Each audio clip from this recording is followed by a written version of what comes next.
like to see ongoing. So obviously we included that as maintaining a high level of programming and events provided through Parks and Recreation. That's an ongoing thing. We will always try to achieve that. It came up for a drop-in use area for games and activities at the community center. That's something that we could accomplish fairly easily in near term, and then staff will work to survey and research, that specific thing and what it is that we can do to meet that need. Next slide, please. We saw responses interested in additional youth and family programming. So we've kind of gone in waves with that. Obviously, we know our demographics here in Yountville largely are adults. And when the school closed, we lost a lot of they may or may not have been residents here, but they definitely utilized our programs, because a lot of times where your children go to school becomes really the community for you. So when the school closed, we really pivoted quite a bit, but we're slowly trying to bring back things that really are youth and family serving. We always held on to the core, the summer camp and the Bright Camp program, but more of event type things for families. And so in the near term, we'll continue to survey and research interests and adjust our programming. We love our events in Yountville, don't we? So additional community events. So again, that'll come back to really taking the pulse of the community. What are the things that we're looking at seeing? Again, there's things I said near term, because we can, we're always looking, planning for the next season. We just got done setting everything through May, and then we'll look at summer. And so we have the ability to really adapt pretty quickly. And, I know I've heard some really great ideas, even from Councilmember McKee Cant about some pop-up things on the plaza. And so there's a lot, that we can easily build in as we move through to the next season. But then, I really see I say staff to survey in a lot of these, because a lot of what will come out of this is staff taking. Okay, Robin, deep cleansing breath. Sorry. No. Wasn't Robin like an alarm talking too much. It was you. Time's up. That, a lot of these things will, coming out of this will be staff really surveying the community on specific things, not so broad, to really focus where we go. And then again, the kind of multi-generational programs. And so, yes, we may have a lot of, majority of adults living here in Yountville, but they may have children, they may have grandchildren, and how do we continue to encourage multi-generational programming? Next slide, please. We heard a little bit, and I worded this in a kind of a broad way, but programming to serve a more diverse audience. So a little bit of the feedback we heard was, we want more classes focused towards men, specifically around Golden Ticket and other things. And I kind of just made it more diverse audience. And so it helps us to better focus as we're looking for new classes. And then programs that attract the Veterans Home residents. And so we're always looking at ways to better connect what we do down here with what's happening up on the Hill, and making some progress in that, and making it easy for them, and to kind of breaking down those barriers, but then also what are the things that would interest that population that they're not already being served with at the home. And then also programs for working adults held after work hours. So, we tend to focus a lot on our retirement age adults, and do things during the day, but we need to have kind of a balance of that as well, because we do have a level of working adults in town as well. And so that's it for programs, events, and services. So if we want to ask any questions or make any notes in that area, this would be a good time. Any questions from council members? I don't see any lights, so let's keep moving. Okay, so next up is policies. So the things in this category really are like, how do we structure something? And a lot of times it will come down to a council policy. Staff would obviously initiate that process, but it really comes down to the council saying we're willing to make a new policy to address this. So part of that, what came up was idea of kind of a resident sliding scale of pricing. So we would research how we could potentially structure something like that. We do currently have the resident rate of discounted rate of programming, which is 15%. But we could definitely look at, changing that as the council directs moving forward. So I said near term to medium term, it's really based on, your work plan and time, how we kind of start to work these policies through. And then also quite a few times where the concept of free programs for resident seniors came up quite a bit. So that again would be, a policy decision that we could work through and come up with a plan with, analyze how it impacts, and move forward from there. So those are the two items that fell under policies. I know I had a very good discussion with Councilmember Reeves yesterday on potentially some additions to this area. So I'll let you push your button when we get to that.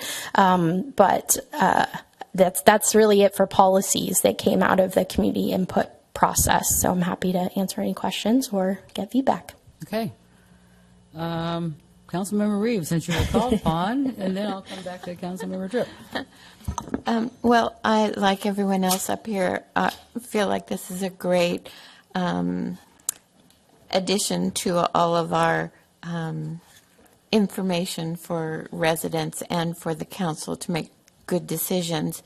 But I specifically wanted to talk to Samantha about the policy portion of this document, or whether there is some room for the council to create policy that would help with decisions in the short and long term for the PRAC commissioners to base their decisions on when faced with a qualitative decision that could be just made on a feeling, rather than like for a ZDRB member who has the statutes and the codes and all the things that are the framework for their decisions. So I felt like it would be a great thing for this council to talk about what kind of policies do we want to see for the preservation of our parks, and also for the future development and maybe protection of certain aspects of the park. I used the example of, well, if there were a call for lighting in a certain park, how would the decision be made if the council hasn't set a policy that says something like, we value the night sky, the dark night sky, and that we don't want to contribute to light pollution, and so our standards will be thus and such. And the same thing for grass areas. I think our parks are tremendously used because they're attractive, because they're so green, and that we as a community discourage private property owners from planting turf. And so maybe a policy would come out of protection of the turf in parks, so that any future development in the park maintains a certain amount of turf. Just examples like that the council could kick around to add as a policy paper to go along with this report. Councilmember Tripp. I wanted to address the question of policies on the resident sliding scale and the free program for seniors. And it also relates to programs that attract veterans home residents. And I, as a policy, would like the council to really try to address, to make sure that the programs are accessible for all of our residents. I was really surprised when I reread the housing element that 40% of Yountville's residents are low income, which means 60% are at the moderate or above. And of the 40% that are low income, almost 16% are extremely low income. So that would be 30% of the median income. So that's 16% of our residents are extremely low income. So, and in total, 40% of our residents are low income, below them.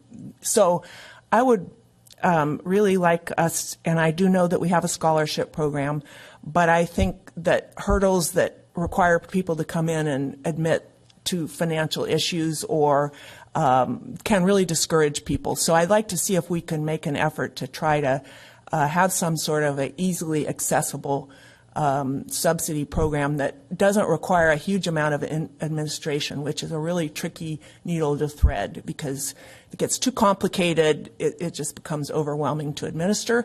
One idea that I had early on, and I still would like to propose it, is that the vets be allowed either to come and attend as a matter of policy for free, or at a $25 fee, just to make sure people will actually show up. Sometimes if it's free, people sign up and don't come, because when we're talking about 40% of people in low income, $100 is not an insignificant amount. So I've talked to Samantha about that a while back, and yeah, so I really feel, and that is something that is a policy issue. So I don't know how the rest of the council feels, but I think we need to pay attention to that. We have a very diverse community. We have people here with huge amounts of resources, but then 40% of our residents are, below are low income. So that's really something to pay attention to make sure our programs meet everybody's needs. And I don't think the financial impact would be that great to the town. I do know it would cost something. So, and I know we already realistically subsidize, in some sense, the golden ticket program. It doesn't pay for itself. So anyway, that I would really like to see that emphasized as part of the policy document. So on policies, I also have a thought on a policy here. I think I would like to, I think this is a great plan. I have a feeling you're going to get a lot of good council approval of this tonight, but maybe something for the Parks and Rec Commission to consider would be to, when you, on the very first section, there was a lot of short-term, near-term, long-term, and there was a couple dollar signs, dash, $4 or $5 signs. So to maybe really kind of go back and not really get precise numbers, but maybe something a little more with a little more precision, because, and then once they analyze that, they may want to make a recommendation to the council that we could create another policy with another reserve fund for maybe some of the really expensive items. Like one thing I would like for them to come back and ask me for, because I think we kind of talked about it, was, the lawn and the water. It's always, water issues are never going to go away. And I think it's Veterans Park. I know John sitting back there, he can probably correct me, already has a gray water pipe for tertiary treated water, but it's really the pipes that cost a lot of money to take the water to some of the lawn that, to me, you just have to have grass in a park. So but grass needs water. So, and that would be long term. It would also be very expensive.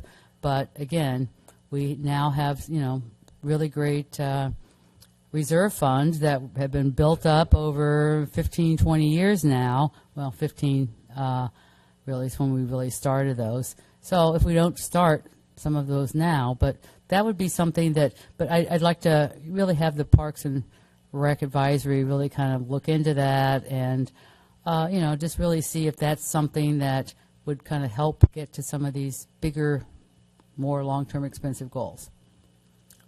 So, Councilmember McKee Camp. Thanks. So I want to commend the thoroughness and the thoughtfulness of the not only the original, all aspects of the public outreach, but and the open time for comments, but the thoughtfulness in researching and documenting the town's history. It made me feel so much more informed and so much more pride in knowing the history and how we acquired different parcels. But I think as we're looking back to look forward, some of the policies we can find in what was established and written, the vision in 78 upholds today still that the center was built as a multi-purpose space and it would serve also for recreation and senior center. Check, we've got that done. the space was established to exude a classy informalness. And doesn't that just describe our town? I mean, it's very fitting, and it also describes most of our businesses. But the one that kind of aligns with Councilmember Reeves' concerns was the values on page 14 of the plan. It was the values of protecting our public lands, to continue embracing environmental benefits that improve water quality and protect groundwater while lowering ground temps with trees that contribute to healthy air. This was so very indicative of the forward-thinking leaders that were looking at our parks plans back then. So this council and future councils must continue to support these values and not sidestep them to cut down on maintenance. I think that having this document is a guiding principle, and it can help future councils. Vice Mayor Knight. Thank you, Director Holland, and plenty of the people I'd like to thank. But we get farther on in the conversation, but in looking at the report, this is a great conversation. What I recognize, I think we all recognize, is what you've done is you've created kind of a living document. And I think, in short, in your staff report, I think just reading a couple of these sentences really help create clarity of, I think, what we're trying to do, and what hopefully is what the Parks and Rec will do in the future. Is that you say, why have a plan? The plan is a tool for a longer range strategy for the creation, optimization, and maintenance of our community assets and programs.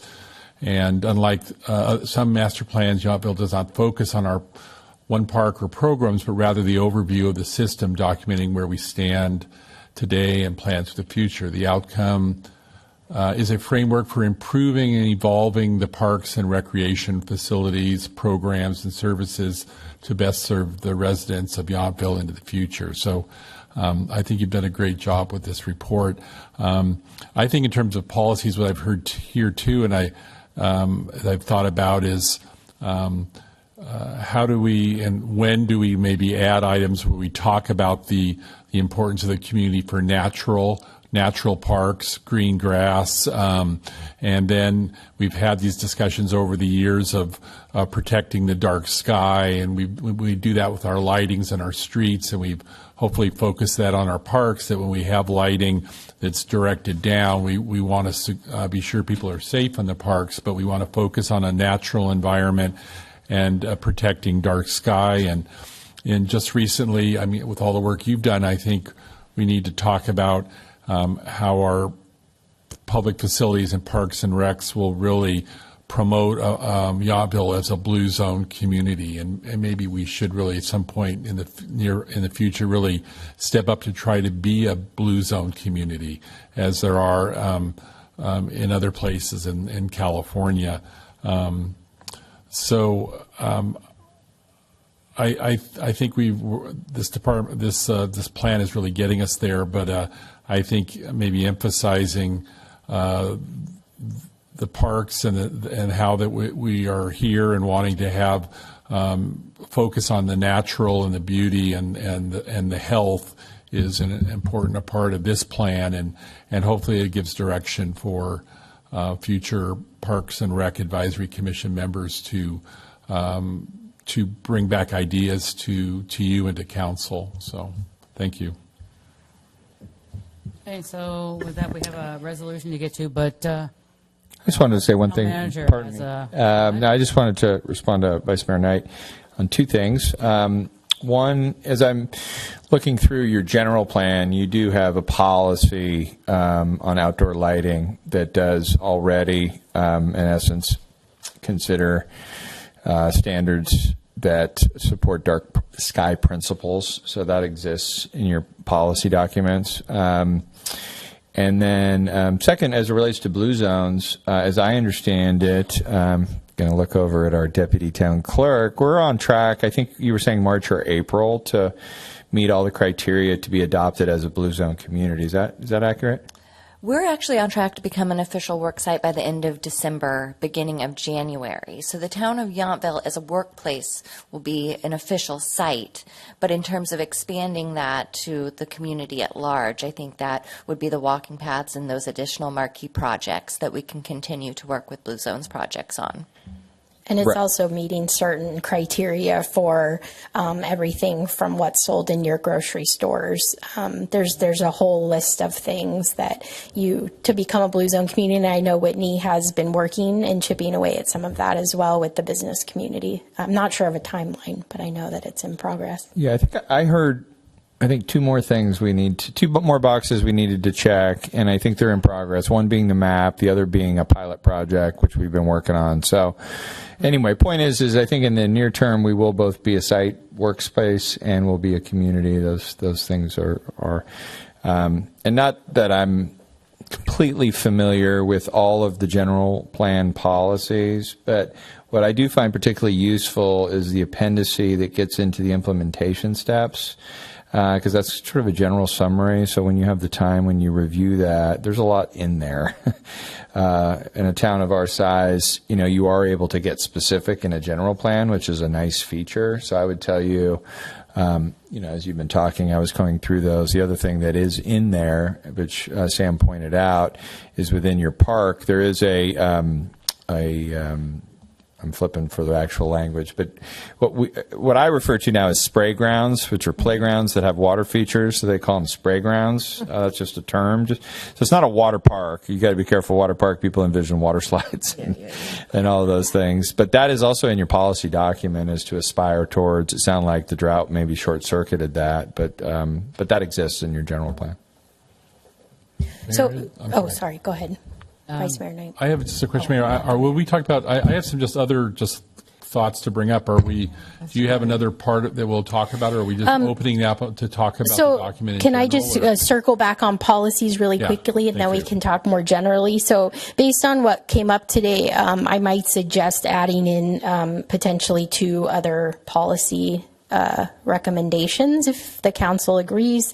One would be around exploring council policies specific to park and outdoor space use and guiding future projects. So kind of a broad nature there. And then, as you're all aware, we have green initiatives as part of what you're focusing on most likely moving forward and coming out of some of your goal setting. And then, so it could be, I feel like you'll probably discuss more of a larger umbrella policies that we might look at, and then how those trickle down into parks and recreation specifically. So when you talk about the green grass or the different things that really are around, we kind of loosely calling it Yountville Green kind of initiatives that might come forward. But we could put something in there around implementing those new policies and standards as they apply to parks and recreation moving forward. So something policy-wise we could add into there for that. I also maybe, Margie, with your idea of, reserve, analysis of reserve funding for something like a recycled water project, I think could fall under that kind of Yountville Green initiative because of, it's a priority that we keep our grass green, but we know water could be an issue. How do we start investing in recycled water use in our own parks, not just piping it out? So does that sound? No, that's fine, as long as you kind of think about that with the Parks and Rec Advisory Committee, because it would come under, one of the council when we will be going through next year all of our policies on our reserve funds. So maybe creating one, but I'd like to, hear from, from you guys first to kind of advise us if you think that makes sense, because those are long-term expensive projects. Absolutely. And, we can start putting our nickels and dimes away into another bucket if you feel like that would be something that would be of value. Okay. Thank you.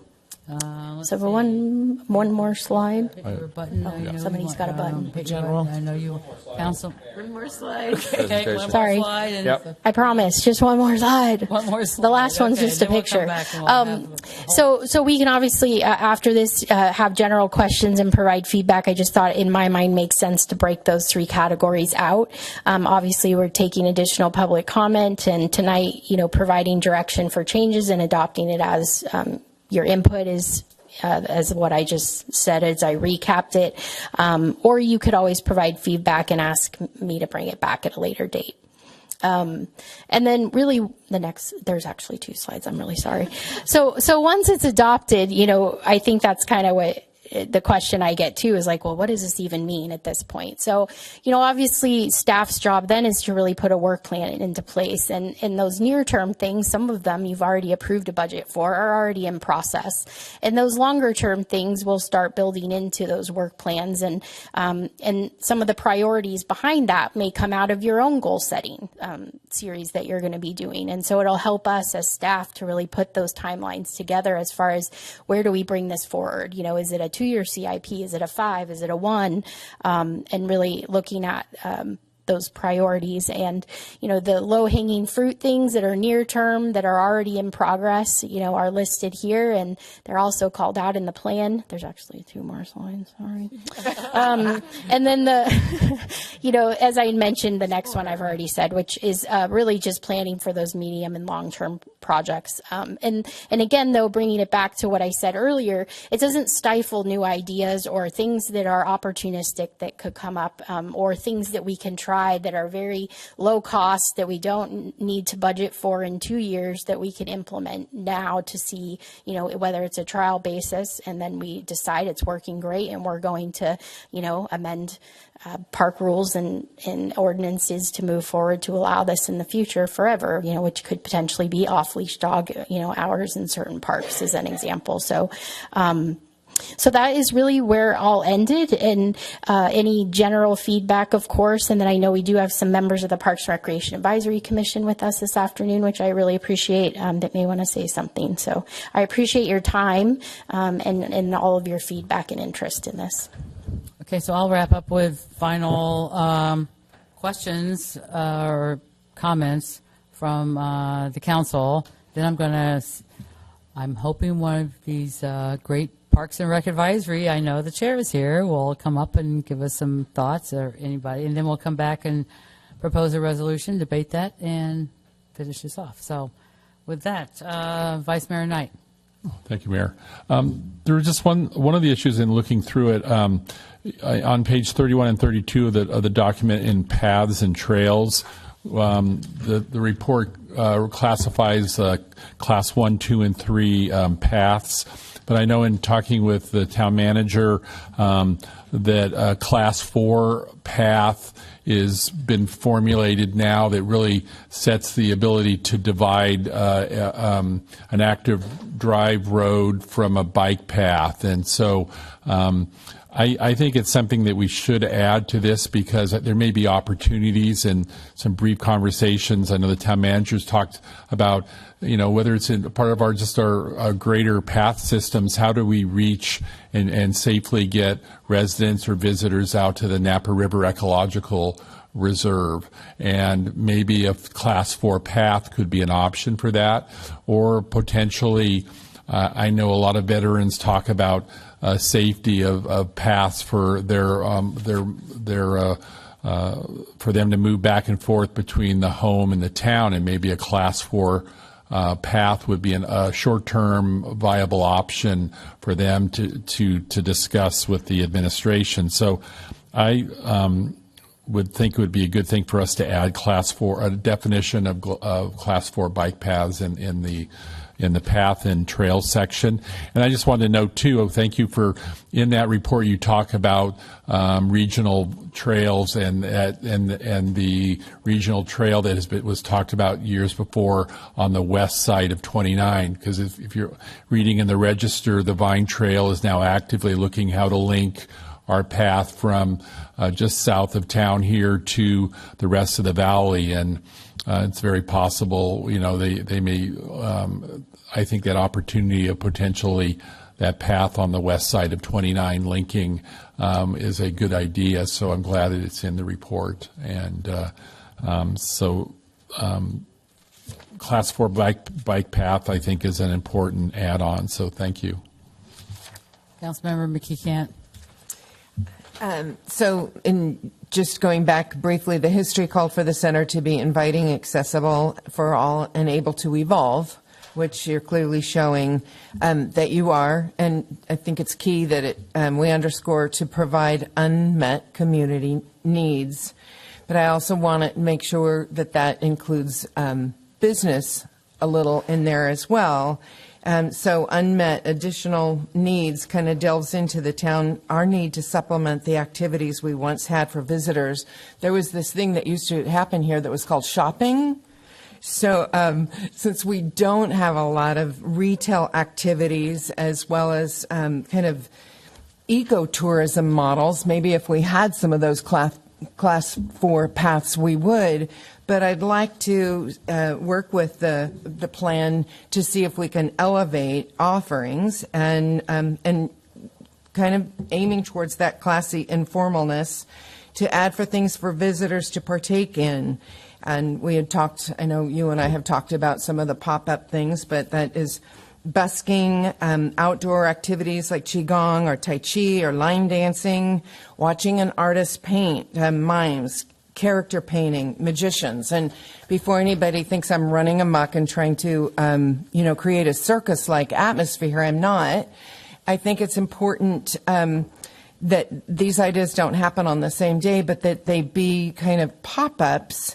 And we don't want to lessen our appeal and appear touristy. Rather, I'd like to think that we can create small and significant, like, wow experiences with the goal of drawing people in, like, into the courtyard, into the parks, and into our establishments to witness and partake pop-ups that create interest and in more of a drop-in style. There was a report with the National League of Cities that we were issued. It specifies that leaders can reinvigorate retail commerce, and the number one thing listed was that local leaders have critical role to play in promoting growth, equity, resilience for their community through investments in programming and resources in public spaces. So I kind of feel like that's exactly what we're doing through our Parks and Rec team. As a destination, we're shy for diversity in retail and limited for activities being offered. And I'd like to ask the town to meet the current unmet needs by exploring and underwriting experiential offerings that will support our existing businesses and offer visitors something to do to keep them here between breakfast and dinner. Offerings that create more value for staying here, create memories that people are going to go home and talk about, that support our chamber's marketing efforts to attract visitors here and also new businesses, and that differentiate us from other towns in wine country. And lastly, another idea I wanted to mention, I know that this has been discussed for the community center area. Perhaps we could make that side courtyard, if that picture was up towards the back parking lot, feel more intimate and less like a pass-through from the parking lot.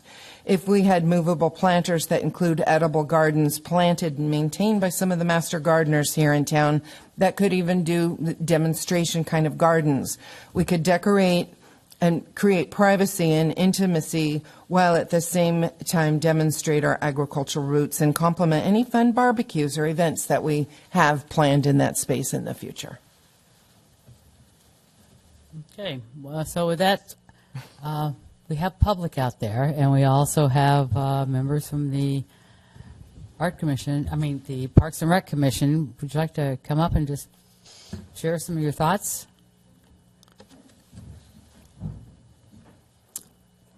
Didn't want to put you on the spot, just giving you a great opportunity. Carol did such a good job in making sure everybody filled out the original survey. She brought it to Bocce, and we did, and we got some free little giveaways from the town for Rancho. It was a scraper, it's like a soap scraper. Little freebies, so if they filled out the survey, they couldn't take it back to their home. It was a dish scraper. We were in the middle of a drought. So. No, you can't. I missed that one. You just got to do it, fill it out. I have a huge box, Robin. No, we So got. can you state your name just for TV Oh, land yes, out there? Carol Thanks. Shemang, 6468, my address? No, you don't need an Okay. address now. Park and Rec Commission Advisory Chair. Thanks. I just want to say this, all this information here, as one of the commissioners, we gave ideas on this, but it's unbelievable how much work Samantha and her staff put into this. And so this is the packet that you're pretty much looking at from here. This is from our July meeting that we went through, of the original things that we went through. First time to be able to discuss that and to make recommendations that came to you before our September meeting, because you said we meet every other month. But I think it's fabulous what we've got here. And without going into all the details of this, the one thing that we talked about during the policies during our meetings as well is that I know the issue of low pricing for some of the seniors for some of the tickets, but it still is an unbelievable $75 price for residents to have for the semester, basically, for all those courses. And some of the courses, there's an additional fee for materials, but there's other ones that many of them don't have that. So it's just unbelievable. You could be here every day. I know some of them are. You could be here if you wanted to take advantage of those. And over the last couple of years, especially after COVID, when the classes went back in person from Zoom, I know then the non-resident, we've got quite a few. I know I don't have the statistics, and Sam's got it, but quite a few non-residents that are also in the classes, and the ones that I participate in. There's quite a few from Napa that come on up, and St. Helena as well. So it's a nice mixture of that. And I think we've got there's more programs too that the park has than St. Helena and Napa do for just the size of our community and what our staff is and we've got here. And the music in the park, that's one thing I think since 17, the number of people that have come every year and how the Sundays, and it gets more and more and more. And you look on the crowd, and a lot of it, it's not just your neighbor next door or somebody you work with or word has got out. And so it's a very popular event as well. But thank you for taking your time into looking at all this, and hopefully we can get this worked out and Sam can get on her next job. Thank you. All right. Thank you very much for coming up and giving us your opinion. Anybody else like to come up and say anything? See no interest. I'm going to bring this back to the council because we have a resolution. So we are going to ask the council to propose a resolution and give me a second, and then we'll come back and debate and vote. And I would just offer, Mayor and Council, as I guess a matter of efficiency, we're taking notes. We obviously have the video, everything that's been said to date. We can incorporate into, the document in some way, unless somebody disagrees with what's said, and then I do think you can debate whether or not you want to include it. But generally, I think everything that's been said, we can incorporate, and we will, so you don't need to repeat yourself. But if there's an issue that someone heard, I think I would suggest that you talk about it and give staff clear direction. Okay, thank you very much for that. So do we have a motion and a second? Mayor, I move that we approve resolution number 23-4240, adopting the 2023 to 2028 Yountville Parks and Recreation Master Plan. And I'll second it without hearing from anybody else. So let's bring it back to council for further discussion, or then we'll vote. Anybody else? Okay. Screens are lighting up. Councilmember Tripp. I wanted, in particular, I'm cognizant of what the town manager said of not repeating, but I really was taken with what Robin said about, I don't know if pop-up is the right word, but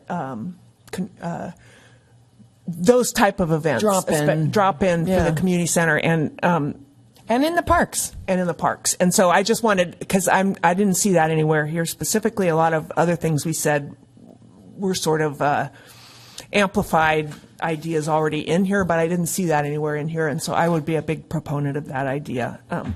So We do have under, if it fits the the request under programming additional community events. And so those ideas, I think, could definitely filter under Fit into that. if that Thank seems you. appropriate to you. Vice Mayor Knight. Thank you, Mayor. First, I just want to formally thank Director Holland and Parks and Rec staff, town staff, and the Parks and Rec Advisory Commission members for all that you do for the community.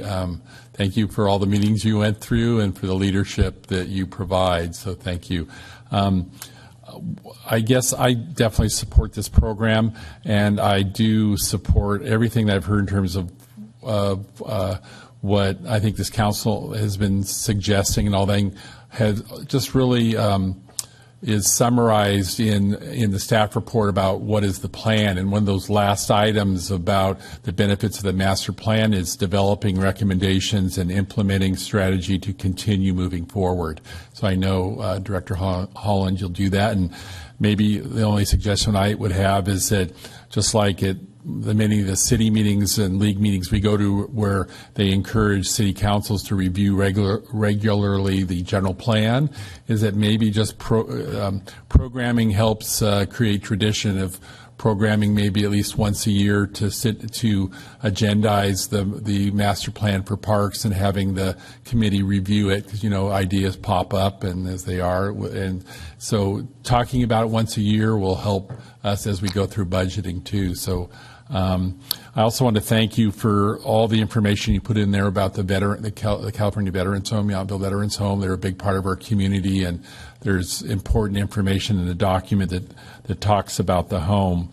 And the last thing I just want to say is that Parks and Rec, the programs here are vital to the community. I think I just really believe that for many residents, the only place there may be their first touch point in the community and maybe their only touch point is the programs that you put on, and their understanding and their relationship with the town occurs through our Parks and Rec program. So as we move forward as a council, it's important for us, I think, as we strategize and budget, to really provide the resources for Parks and Rec and for you to be able to do programming and do all this planning ideas that we talk about, saying, think about this and do that. You need to have the time and the staff to be able to do that. And so I look forward when we talk about strategy sessions in the first of the year and budgeting to provide you the resources to vision for the community. So thank you for all that you do. Councilmember Reeves. I just wanted to say that I support all of the ideas and strategies brought up by all the other council members, and would like them included in the plan, and that I support the plan with those additions. Thank you. Councilmember Mickey Cant.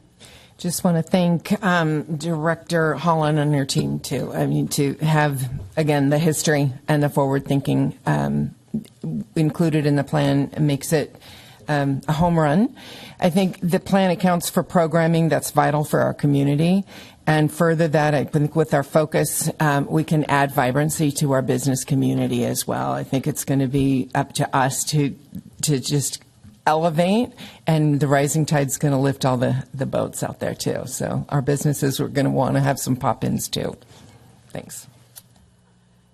And as Samantha's pointed out, this has been going on for 2+ years, so I've seen many versions of it. But I remember the first time the concept came up, and I just thought to myself, well, I know where all the parks are. Why do we need a plan? So, but now I know, and I think just from the robust conversation tonight, just the message that I think I'm sending from all of the council as well as the community, there's probably, you're such a visible department, but it's probably a department that probably touches more people's lives, even though they don't really know about what John does back there with streets and roads and, all the pipes and plumbing and all that other stuff. So not to dismiss that, but it's very upfront to all the community and very vital for, a very vibrant community. So thanks to you and all the Parks and Rec for all the meetings you've had going through all this, and thanks for letting me kind of contribute to some of the history, digging through all my files. I had a great time doing that. So we have a motion and a second on the floor. So is voting open? The vote is now open. All right.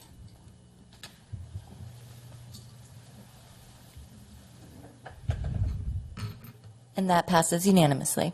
So there we go. We now have a plan I didn't know we really needed, but we have a plan that is more incredible than I ever thought it could be, too. So congratulations, everybody, and thank you very much. Thank you. Could I just say thank you? And I think that I would just like to applaud that just this particular council, but also for 13 years of past councils, the emphasis and importance that Yountville puts on what we do is not common in most cities. And I think it's gotten more common, but even 13 years ago when I started here, I think the emphasis on the vibrancy of this community and how we serve our specific residents has just always been a priority, and you should be applauded for that as well. So thank you for all your support, and we'll keep doing it. All right. Thank you very much. Small but mighty. Thank you. So with that, we are moving on to administrative item C. Mayor, is it possible we could take a short break for a few minutes? Why don't we let's go ahead and take 10 minutes. Brought up the history. We're, a year and a half away from it.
Troopers.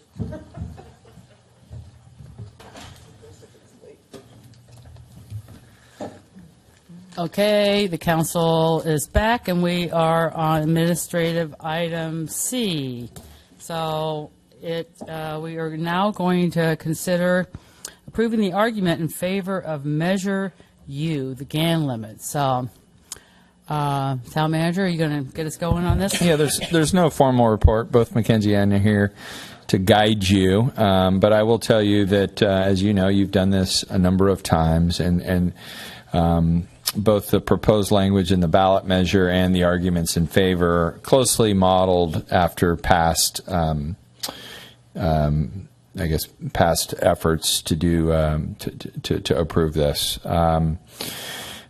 You are, as you know, the signatures or the I guess it's the signatures to the arguments in favor, and rather than form a committee, we decided that we would do it here. And so if there is any edits or any changes, there are limitations, which I think Mackenzie could advise you on, both in kind of the length, and I know that there's also a number of rules around what you can and can't say. But I would tell you, since you've done this many times in the past, 1, 2, 3, 4, 5, 6, this will be the 10th time, something like that. In the past, this is obviously passed, and this is critical to the ongoing operations of the town to maintain these increased revenue streams. But we're happy to again answer any questions or give any advice. Any questions from the council on this item? Councilmember Tripp. I just had a question. I was looking at the information in the little box. Now I can't pull it up, but I think it was on your staff report. Mm-hmm. Is that the language that would appear on the ballot? Yes. Okay. So my only thought was, we all know what TOT is, but in the actual argument, you do define it. But I just wondered if we should write out transit occupancy tax instead of just TOT, because people reading that may or may not know what that means.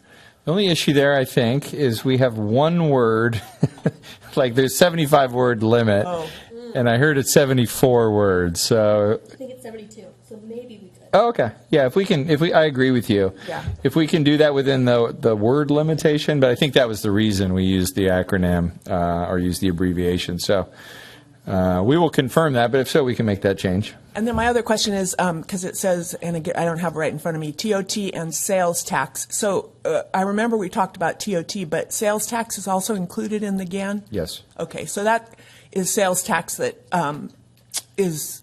applies to everybody in Yountville, not just visitors. Correct. Right, okay.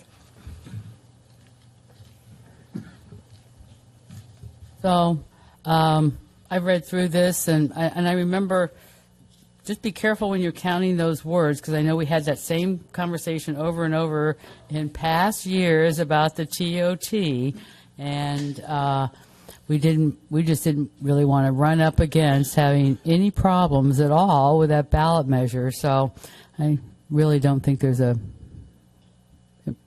voter in Yountville who doesn't know what TOT is. But that's when we've had this multiple times over the years, and we ran into that, having that word count, which is super critical. It is. And the challenge of that, if somebody else decides to if you do it wrong, so, and you have to redo it. Whatever works, but that's just the past history of.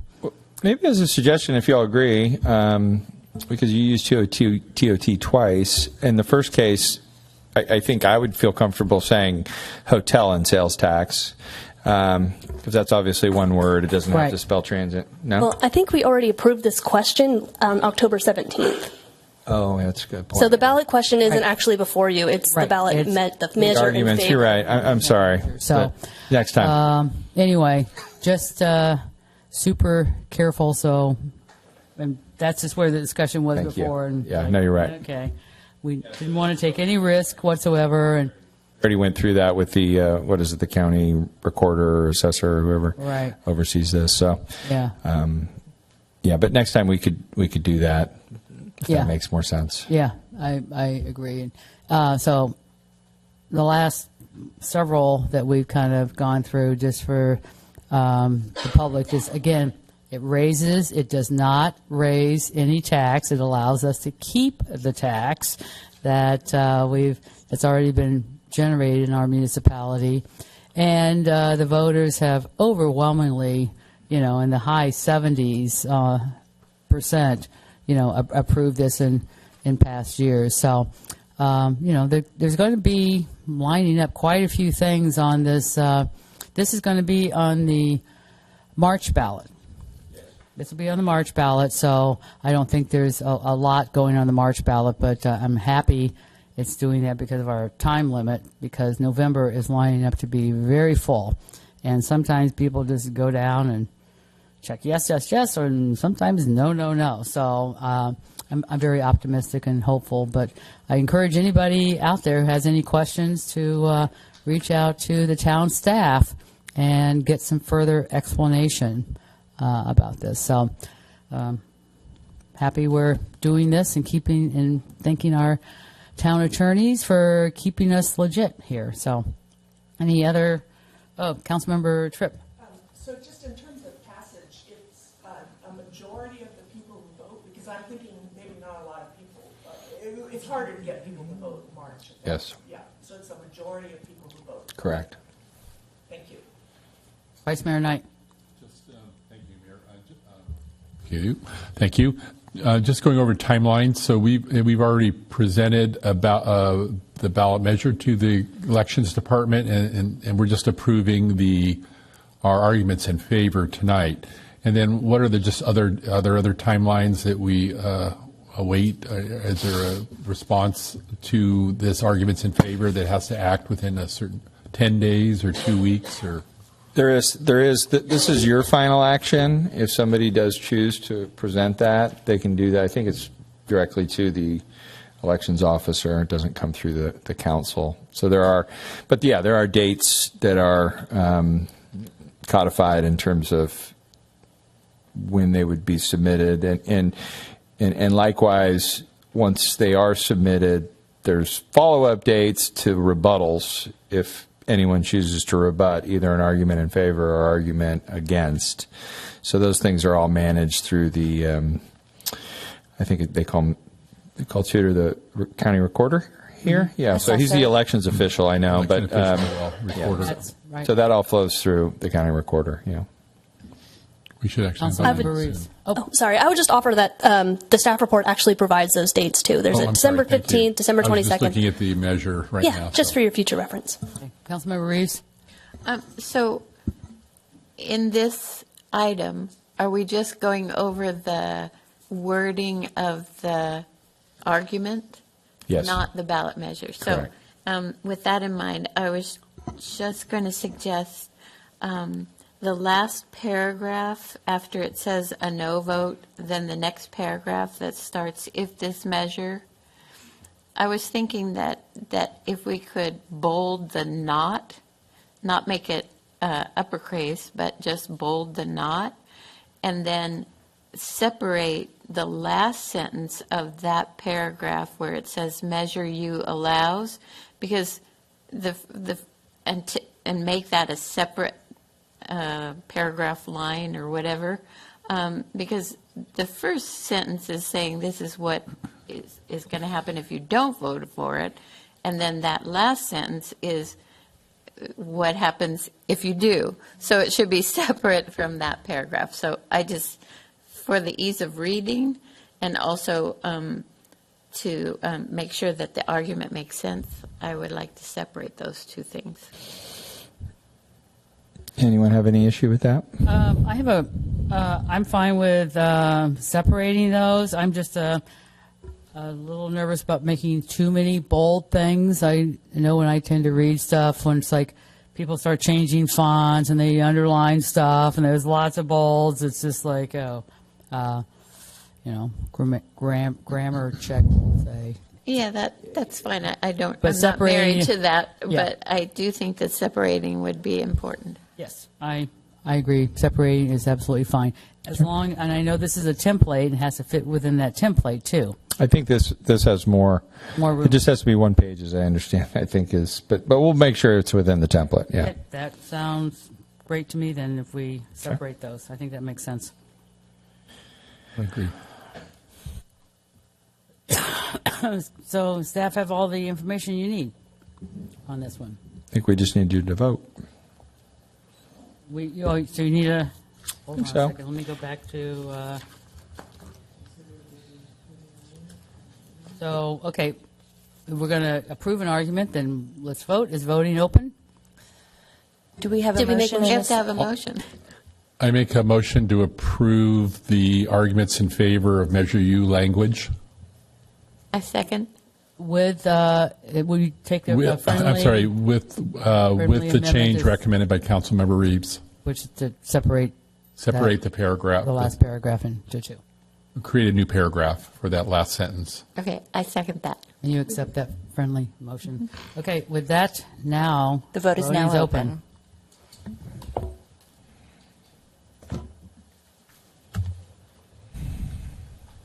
And that is approved unanimously.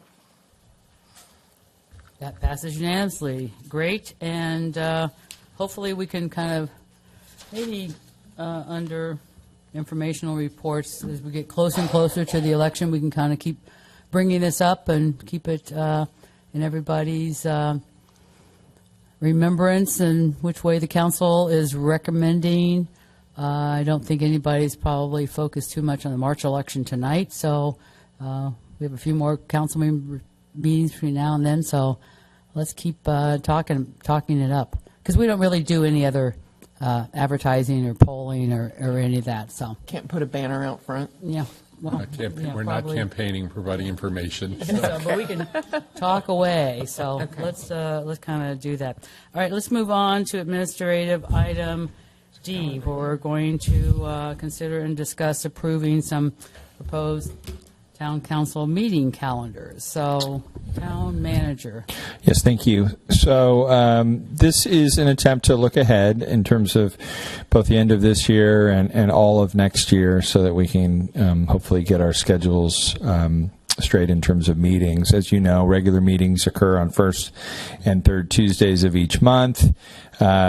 We've historically created a summer recess at the end of summer by canceling the second meeting in August and the first meeting in September, which we did this year. And then what are referred to as holiday adjustments would be meetings that fall after recognized holidays, in essence, when town hall is closed on Monday, that would be rescheduled as needed. So as needed is important. If it's needed, then we would have to schedule a meeting. And as you all know, we can always schedule special meetings as needed. But the idea would be to try, as a staff, to not bring items and be able to cancel those meetings, because it does get a little trickier when we're closed the day before.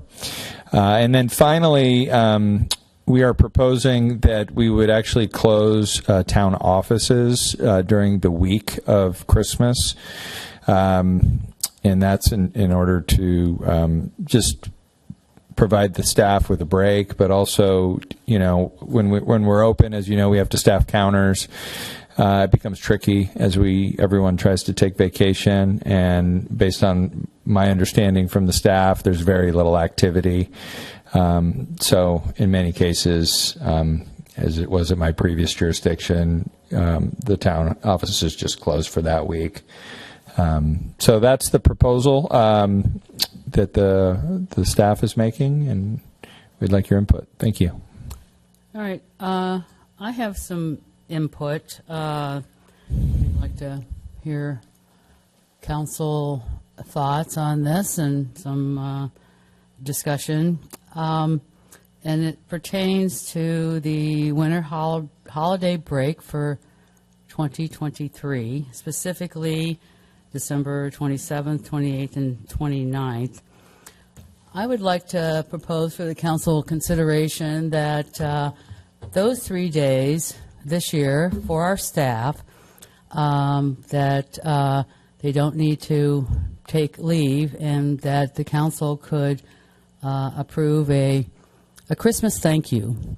And I say that because I think this 2023 has been quite an extraordinary year. We had retirement of a longtime town manager. We had an interim town manager, John Ferns, who needed to step up quickly and keep all the balls in the air. The council then hired our new town manager. I think, probably in a month. We're not going to call you new anymore, but we'll figure out what that date is going to be. And we have a new mayor, and we have a new council. And, with all that going on with staff, we had to get trained, informed, and learn a whole lot with all that, different things kind of going on at the staff level and at the top. And we had a lot of training. We learned a lot about governance and with everything else, all the normal activities. This really kind of took an extraordinary amount of time that was over and above what, staff even does in in a normal election year. So I would like to propose that for 2023. 2024, I'm not, we'll see where we go in 2024. But, and I think that what we'd probably need, if the council was in agreement with this Christmas thank you to our entire town staff. And I also wanted to mention, because of all this, and because what, they did for all of us, we're able now to work as a good team to really make great decisions for our community. So our community really benefits, and I think would be part of this Christmas thank you to our staff as well. So, and I know we'd probably need to bring this back for some, to make it formal.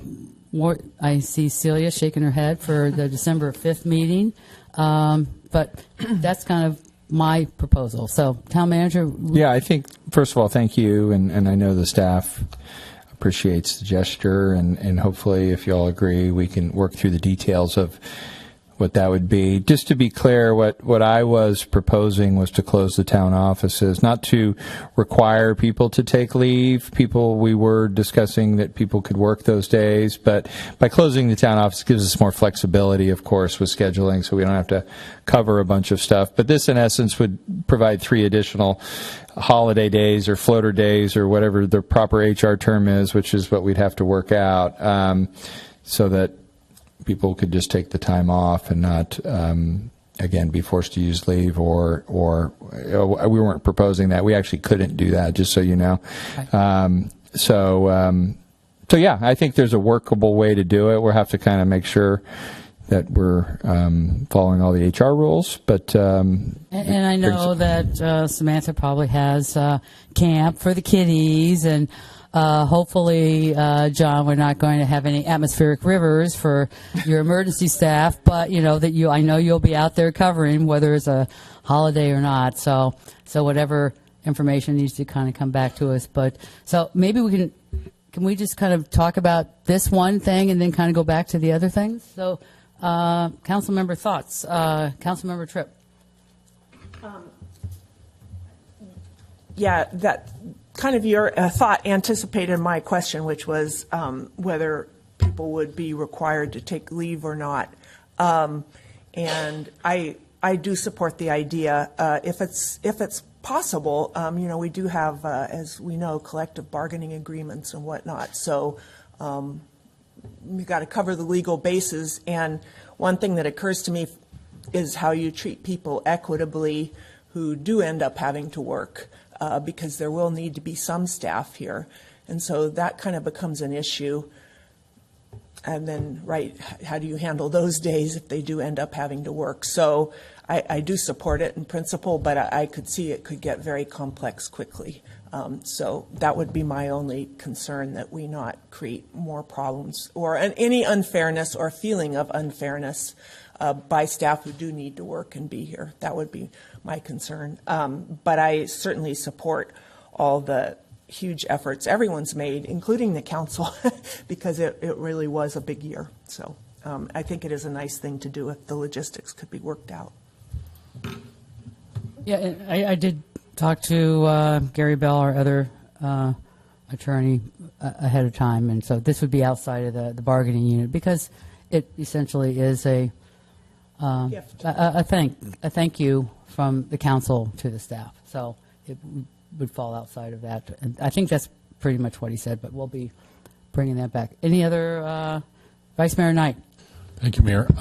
I support the mayor's suggestion and appreciate the comments by Councilmember Tripp, but I would defer to the town manager and our new administrative services director, King, to work out those details. But thank you. I hope people are able to take some time off, but if not, I'm sure it'll be put in reserve so that they can do it as they wish. So thank you.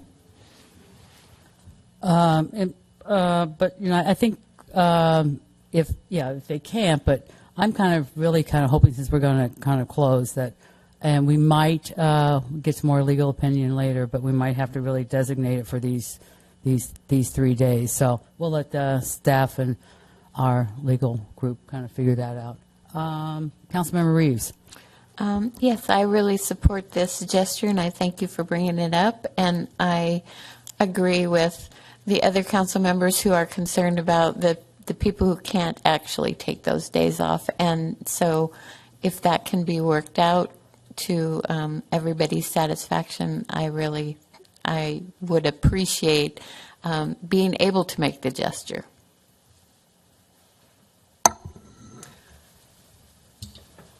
I'm in agreement, and I'm looking ahead to the holiday adjustments. I don't know if we're there to discuss those, but to say, and I understand that they'll be on an as-needed basis, but for scheduling purposes, for those of us that work and need to know things in advance, I hope that we could come to some, January and February pretty soon, and, so we're not waiting more than 30 days out, I guess. Yeah, I think what I would advise you is, I think you can sort of schedule accordingly, and unless something dramatic comes up, which would be tantamount to a special meeting anyway, then, at that time I can pull all of you, whether the regular date works, or if it doesn't, we can always create a special meeting. But that would be only if needed, and at this point I'm hoping it isn't. Because those are usually, sort of extraordinary circumstances. But so when you say schedule accordingly, mean that we'll go ahead and meet on the Tuesday following the holiday, or no, that we wouldn't. That we wouldn't meet. Yeah. Wanted to clarify. Yeah. Thanks. Thank you. And just on that, I thought, and maybe we change this with our new governance policy, that we always took. The council had a break the 2nd in July and December. It's August. August and December. Yeah, Thank you. Yeah, so that is reflected here. But the December seems to be missing. Did I not read that correctly? Well, no, I'm sorry. At the very beginning, under the recommendation, we are suggesting that we forego December 19th, 2023. So I think that's up there under the recommendation. But isn't that normally scheduled as a non-meeting? The 2nd? Yes. Okay. Your policy talks about August. Second meeting in August, second meeting in December, and then this year we added first meeting in September because it fell after Labor Day. Right, okay. And so we're kind of proposing that be your legislative recess, and that these other meetings would be foregone unless there was extraordinary circumstances. Okay, so now that we've kind of dealt with the Christmas break in 2023, so you also have 2024. So you would like to hear our just general thoughts, that we just kind of give a general approval or not for, and we'll work out. I think we'll have another discussion probably in 2024. In terms of the gift or the thank you or some other creative thing.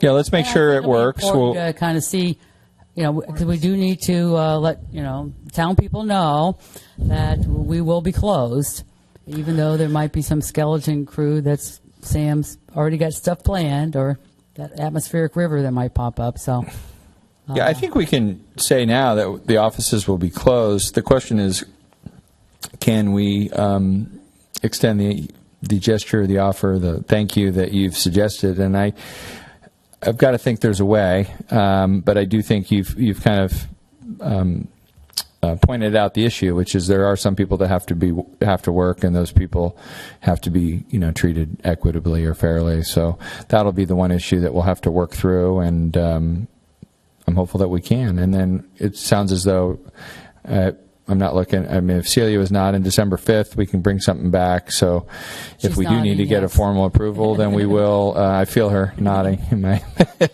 So yeah, we can move quickly to do that. I just think we have to address that one issue that you pointed out. So Okay. okay. So did we give you the direction you needed? Yes, I think we'll come back December 5th with this, and then we'll just plan accordingly in terms of the schedule.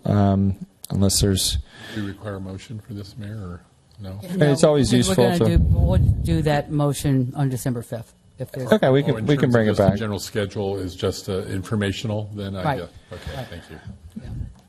And so I don't know if it's a resolution or a minute order, but I'll let the legal team kind of decide there. All right. So with that, I was just going to add that Councilmember McKee in the Camp is buzzed scheduling in. that you put together shortly after joining the team, I think with probably Assistant Town Clerk Hillary's help, that was really helpful, that we knew when events were, which ones, the council was encouraged in going to. So if we can look at any of those annual events and start piecing that together, I'd appreciate it. so thank you, staff, from all the council. So with that, any item 12, staff presentation, informational reports. Any additional? Yeah, the only thing I wanted to report is that last week I received a resignation letter from Eddie Gomez, our town clerk. He will be, he's taken another job, so we are happy for him, and I think he's, just with young kids, managing his work-life balance, and that was really the purpose. So obviously we have our deputy clerk and our management fellow who are covering this afternoon. We will be working on a succession plan. I do believe Eddie will be with us for our last meeting of the year on December 5th. I think his last day is December 8th. So I just wanted to announce that publicly. And as the plan develops, I'll make sure I share it with you in the community. And look, Thank you. Mayor, I just look forward to us being able to, hopefully he can be here on the 5th so we can thank him. So, but, That is the plan. So, all right, thank you. you're welcome.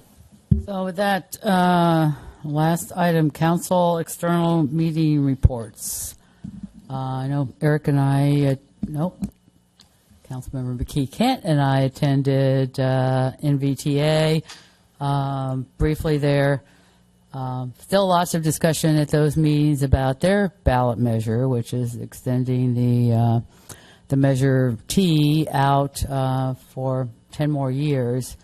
No, actually, it's 20 years, I believe. So there's still a lot of surveys kind of going around in the public, and we're working on some of that ballot measure and quite a big, campaign, education campaign, which can't come from their staff. So we're doing it in some creative ways. So,